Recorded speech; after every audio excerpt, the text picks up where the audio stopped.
Je vais vous présenter maintenant le module planification de l'assolement et des cultures de Bartaux qui vous permet de disposer d'une vue d'ensemble de votre planification et de prévoir vos cultures dans le respect des prestations écologiques requises.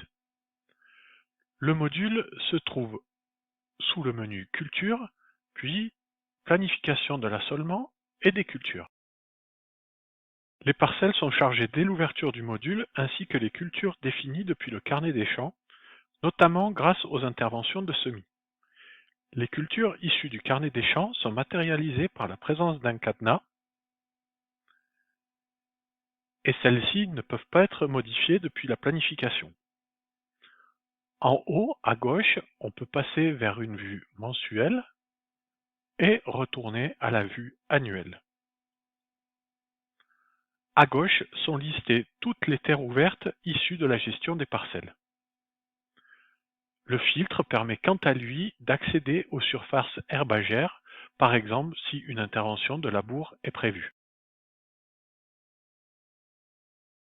La conformité au PER de toutes les cultures inscrites est contrôlée. Depuis la roue crantée en haut à droite, on peut choisir les critères à valoriser, culture ou assolement. On peut également activer le critère de couverture hivernale après la culture principale, ici. Une barre rouge apparaît alors devant les parcelles pour lesquelles le critère est déficient.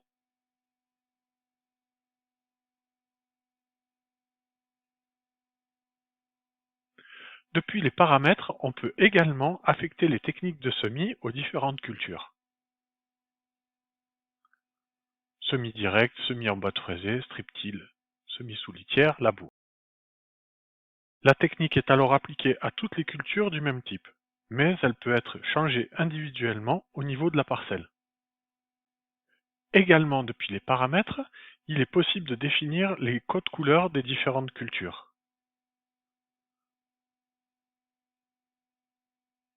Vous pouvez également laisser Bartaux décider pour vous ce critère.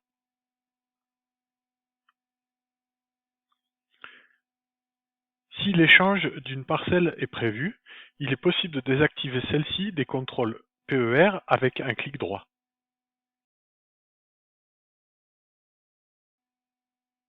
On peut également dans le cadre d'un échange de parcelles, ajouter une nouvelle parcelle pour planifier les cultures à venir.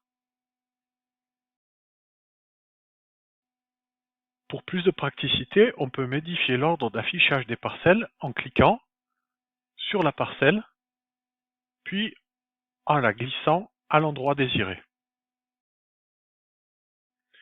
Si l'on souhaite maintenant planifier l'assolement pour 2025, la première chose à faire est d'adapter l'année, ici.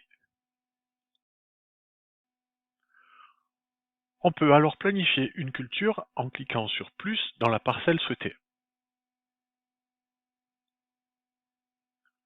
On recherche la culture dans la cellule requise, par exemple ici du maïs en silage.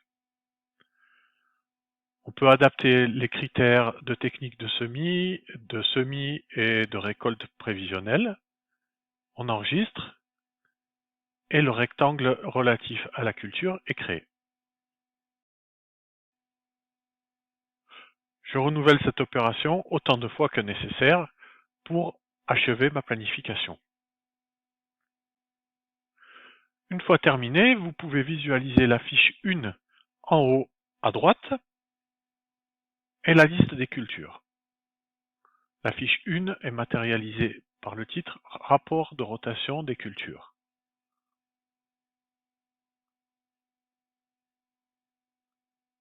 Et la liste des cultures. Les critères de la fiche 1 sont également visualisables à tout moment en cliquant sur CTRL PER. Signalons enfin que les données définitives renseignées dans le carnet des champs remplacent automatiquement les informations planifiées. Ainsi, votre planification est constamment à jour en fonction de vos interventions réelles saisies dans le carnet des champs.